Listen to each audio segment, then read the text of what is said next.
बहुत शुक्रिया। दो तीन बातें अपनी ज़ुबान में कह के फिर मैं प्रेजेंटेशन आपके सामने रखूँगा। सबसे पहले तो क़िबला इमाम साहब ने जो कुछ कहा उस पर हम सब की लब्बैक और हम सब की स्वाद है। बड़े जो बात कहते हैं, बड़े जो बात करते हैं, उसमें छोटों के सामने स्वाद की जिम्मेदारी रहती है। स्वाद का मतलब होता है इन एग्रीमेंट विद। दूसरी बात, हमारे भाई रामलाल जी ने जो कुछ आपके सामने रखा, मैं इनकी जो चीज़ सबसे ज़्यादा जिससे मैं मोहब्बत करता हूँ और अगर मैं कह दूँ इश्क करता हूँ तो वो इनका जो स्टाइल है अपनी बात को रखने का, उसमें जो सहजता रहती है वो दिल में उतर जाती है। और ये चीज़ हम सब के सीखने की है कि कड़वी बात भी अगर हो तो उसको किस तरीके से अच्छे अंदाज में, मीठे अंदाज में उसको सामने रखा जाए। जब डायलॉग की खूबी ही यही होती है कि आप हर बात को इस तरह रखें कि सामने वाले को सुनने में भी परेशानी ना हो और उसको दिल में उतारने में भी परेशानी ना हो। इस उम्र में आप इस कर रहे हो, हमसे जब करना था तो किसी ने नहीं किया हमसे। नहीं, अब इस उम्र में भी इश्क होता है, इसको इश्क हकीकी कहते हैं। कोई मौका होगा तो इसकी वजाहत करूँगा। तीसरी बात ये कहना चाहता हूँ कि जो आज का ये टॉपिक है, इसमें एक शब्द का प्रयोग है समावेशी। सब लोग इस बात को अच्छी तरह से समझ लें, वो किसी भी धर्म से आते हों, किसी भी संस्कृति से आते हों, आते सब भारत से हैं। उनको समझना ये है कि इसको एक शब्द आता है अंग्रेज़ी में, कोएग्जिस्टेंस। हमारे भाई साहब ने इस्तेमाल किया सह अस्तित्व, यानी सबको मिलकर रहना और सबको मिलकर चलना और सबको मिलकर सोचना और सबको मिलकर देश को, राष्ट्र को गौरवान्वित करना। ये समावेशी की बात है। मैं अब अपना प्रेजेंटेशन आपके सामने पेश करता हूँ। Respectable organisers of मंतिक,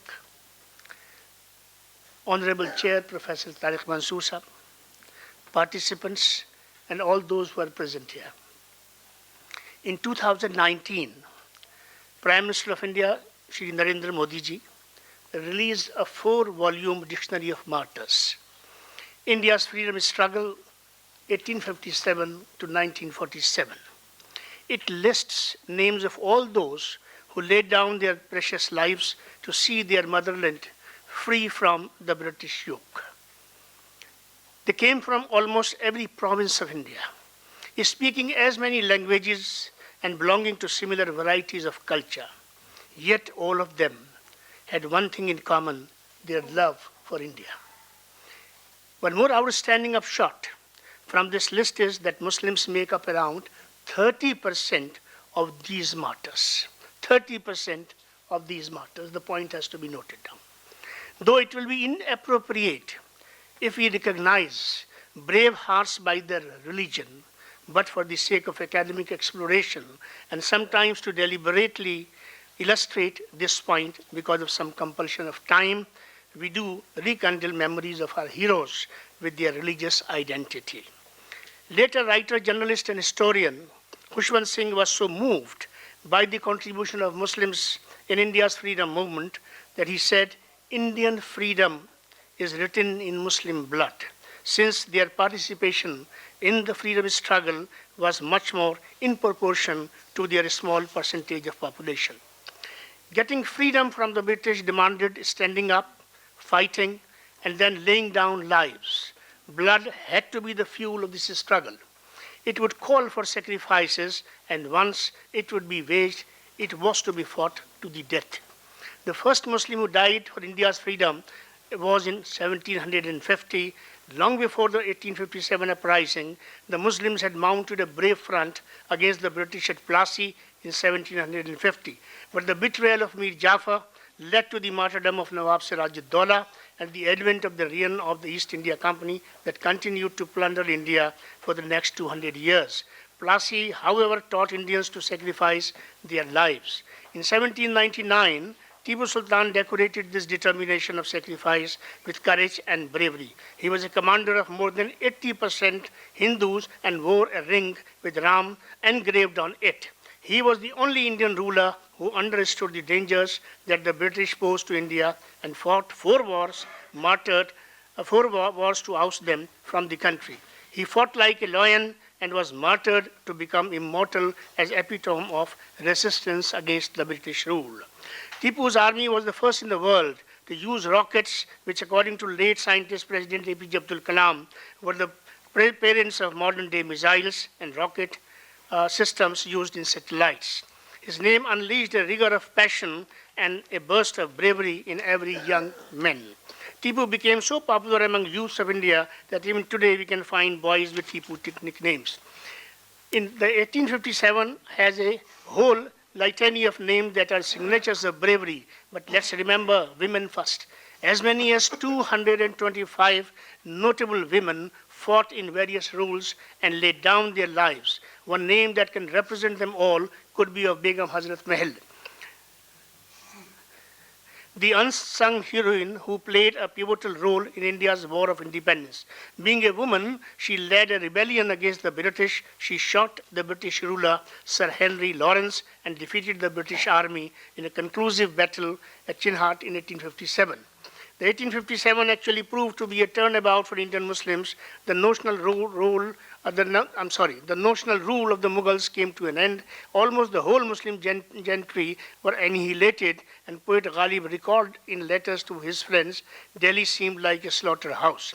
The organizer and leader of first Indian freedom struggle was Maulvi Ahmadullah Shah, known as the lighthouse of rebellion in Awadh. He got Faizabad free from British rule for almost 1 year until his death at the hands of British agents on June 5, 1858. Similarly, Maulvi Muhammad Baqir, scholar and editor of Delhi Urdu Akhbar, was blown up by the British, making him the only Indian journalist in memory to have been punished to death in public for doing his journalism. The important role of Muslims in the upbringing is the reason that the British government singled out the community for the worst revenge. From the Nawab, the king of Mysore, the last Mughal king princes, the landlords, the ulama, intellectuals, Urdu journalists, including common people, all members of Muslim community made great sacrifices for the freedom of India. Those who were killed in British crackdown in Delhi and surrounding areas, 90% were Muslims. The 1857 also stirred Muslims from the slumber and reminded them of the educational decadence that was of their own doing. It gave them the greatest reformer of the last 200 years, great Sir Syed Ahmad Khan, whose efforts fructified first as Mohammedan Anglo-Oriental College and then Aligarh Muslim University. The spirit of freedom was so overpowering that despite hiccups and travails, Indian Muslims didn't flinch from taking part in fight for the freedom. Muslims stood in the front line in all other efforts to topple the British colonial regime in India. A majority of freedom fighters did a nameless service to the nation, and one such lesser-known name was Abidi Banu Begum. B. Amma was the first woman to address a political rally wearing an abaya. Abaya is like a burqa. She took part in the national freedom struggle, the Khilafat movement, and propagated Hindu-Muslim unity. Following Mahatma Gandhi's advice, B. Amma played an important role in encouraging women to take part in the freedom movement.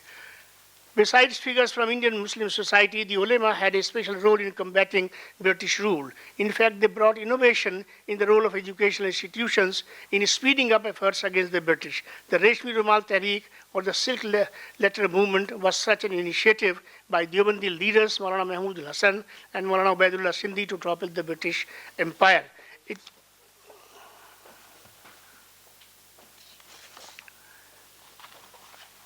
The story of Muslims and their contributions to India's freedom struggle will perhaps run into multiple volumes of book, and it will not end even then.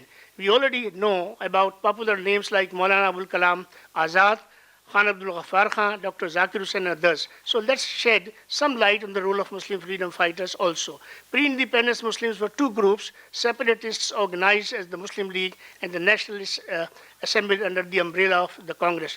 The nationalists represented by Maulana Azad, despite their utmost contribution to the cause of freedom and unity of India, were betrayed by the leadership of Congress. The Congress, as has been noted by Azad himself, didn't adjust minority concerns, starting from the establishment of its first government in the United Provinces in 1937. Neither did it care for the consequences of the lapse of the cabinet mission plan in 1946 when it pulled out of it after joining it. For Muslim separatists, the Muslim League, the rallying cry was a separate homeland for Muslims. However, it was within India that the League first and foremost sought Muslim autonomous provinces and not the separate nation, like Pakistan it is finally turned out to be. But it is also true that the central plank of League's argument was that Muslims can't live side by side with their Hindu compatriots in future independent India unless they are guaranteed equal rights as separate electorate. Both the League and Congress conflagration led to the partition of India. India was a mammoth geography. It is stretched almost from Kabul to Kanyakumari, Sindh to northeast, and Ladakh to Lanka. It was destined to be the biggest force in Asia with land and sea routes that would ensure its prosperity within years of being independent. The League and Jinnah too didn't have a concrete plan to insist on partition and seek cutting open such a perfect geography. In fact, in 1940s, what Jinnah had in his favor over 1937 Congress government in some provinces failed to live up to the secular promise. The British in their divide and rule policy saw the Muslim League as a party worthy of support, and then Muslims, embattled by Congress, communalism began to see in the League and Jinnah their spokesman. From this premise, the League wanted to negotiate with the Congress and the British for the demands as mentioned above, autonomous provinces. It was with this plan that the League entered the unity government in 1946. The League also had a plan B if the first failed. Jinnah's League had a map of Pakistan in mind that included present-day Pakistan. I want the audience to pay a little bit more attention to this particular paragraph. The League also had a plan B if the first failed. Jinnah's League had a map of Pakistan in mind that included present-day Pakistan, Bangladesh, or Bangistan, that had the whole northeast in its borders, parts of Burma, parts of Sri Lanka, Usmanistan had, that is Hyderabad and nearby areas, Karnataka, Bihar, Delhi, etc. It meant that almost 45% of Indian land mass would form Pakistan. The whole of Muslim population would be settled here. It was, however, never to become a reality. Jinnah thought he could use it as a bargaining chip to get autonomous provinces that he would get under the cabinet mission plan. He didn't know that the end game would checkmate him. Both the Congress and the British shoved him. The partition only, his bargain became reality. It was so messily and mercilessly executed by the British that Jinnah, in his own words, got merely a moth-eaten geography. But the curse of geography was not only on Pakistan. It was India that lost its strategic edge. United India would be connected to Central Asia, Afghanistan, West Asia, Iran, East Asia, China, and the India-Pacific at all once.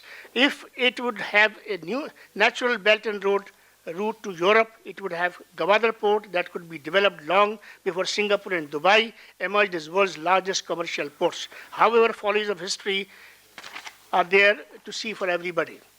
The nationalist Muslims in Congress like Maulana Azad couldn't muster courage to convince their leadership to agree to Jinnah's autonomous provinces to avert partition.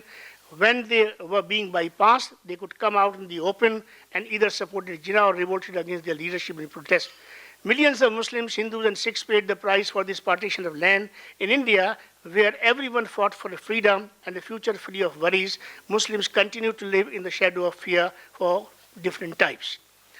4-5 बातें मैं आपसे spontaneously or extempore कहना चाहता हूँ. I have got still time, 5 minutes to finish. The Muslims of India, by and large, particularly the youth of India, somehow is living in a state of complex and also in a state of stress. And the reason for that is that we have not given enough of time to read the history. History of what? History of the contribution of nationalist Muslims. And it is because of them. What was Jinnah asking for? Jinnah was asking for Punjab, Bengal, Assam, entire northeast.